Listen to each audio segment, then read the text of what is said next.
हस्तिनापुर जिले की आईपीएस अधिकारी पूजा शर्मा एक ऑटो में बैठकर अपने घर जा रही थी। ऑटो ड्राइवर को यह बिल्कुल अंदाजा नहीं था कि जो महिला उसकी ऑटो में बैठी हुई है वह कोई आम महिला नहीं बल्कि जिले की आईएएस अधिकारी है।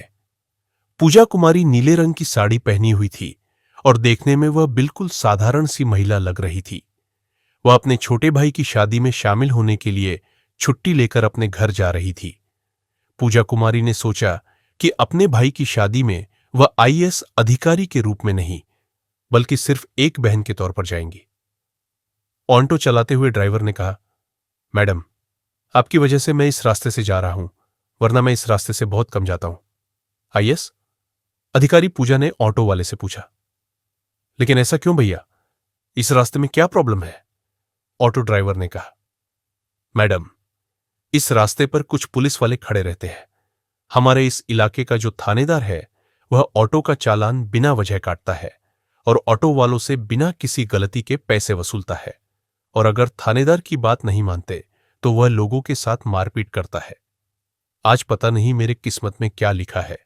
ऊपर वाला करे कि इस टाइम पर वह थानेदार रास्ते में ना मिले, वरना वह बिना गलती के मुझसे पैसे वसूल करेगा। आईएएस पूजा मन ही मन सोच रही थी, क्या सच में यह ऑटो ड्राइवर जो कह रहा है वह सच है? क्या वाकई यहां के थाने का थानेदार इतना गलत काम करता है? थोड़ी ही दूर आगे बढ़ने पर उन्होंने देखा कि सड़क के किनारे थानेदार मनोहर लाल अपने साथियों के साथ खड़ा था और वाहनों की चेकिंग कर रहा था। जैसे ही ऑटो उनके सामने पहुंचा, थानेदार मनोहर लाल ने लाठी से इशारा करके ऑटो को रोक दिया। फिर थानेदार मनोहर लाल गुस्से में बोला, अरे ओ नेता, नीचे उतर। तेरे दादा की सड़क है क्या? इतनी तेज स्पीड में ऑटो चला रहा है। कानून का कोई डर नहीं है क्या? चल अब जल्दी से 7,000 का चालान भर।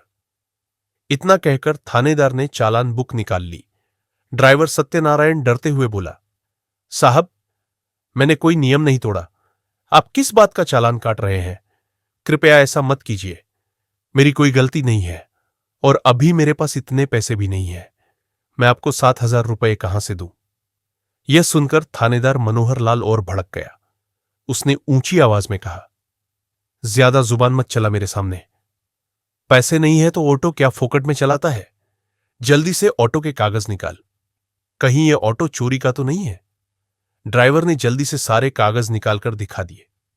कागज बिल्कुल ठीक थे, सब कुछ पूरा था, लेकिन थानेदार मनोहर लाल ने फिर भी कहा, कागज तो सही है, लेकिन चालान तो भरना ही पड़ेगा। अब 7 नहीं तो 5,000 ही दे, वरना तेरी यह ऑटो अभी सीज कर दूंगा। पास ही खड़ी आईएएस पूजा शर्मा यह सब कुछ ध्यान से देख और सुन रही थी। उन्होंने देखा कि किस तरह थानेदार मनोहर लाल एक गरीब और मेहनती ऑटो ड्राइवर को बिना वजह परेशान कर रहा था, उससे पैसे वसूलने की कोशिश कर रहा था। उनके मन में गुस्सा तो आया, पर उन्होंने खुद को शांत रखा ताकि पहले पूरी सच्चाई समझ सके और फिर सही समय पर कार्यवाही कर सके।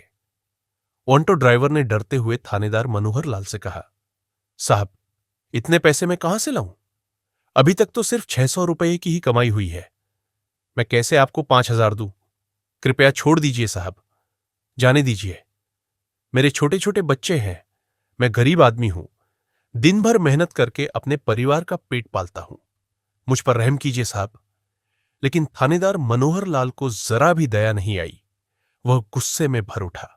उसने ड्राइवर का गिरेबान पकड़कर उसे बुरी तरफ मारने लगा और चिल्लाते हुए बोला, जब पैसे नहीं है तो ऑटो क्यों चलाता है? तेरे बाप दादा की सड़क है क्या जो इतनी स्पीड में ऑटो चलाएगा? ऊपर से मुझसे जुबान लड़ाता है। चल तुझे थाने का मजा छकाते हैं।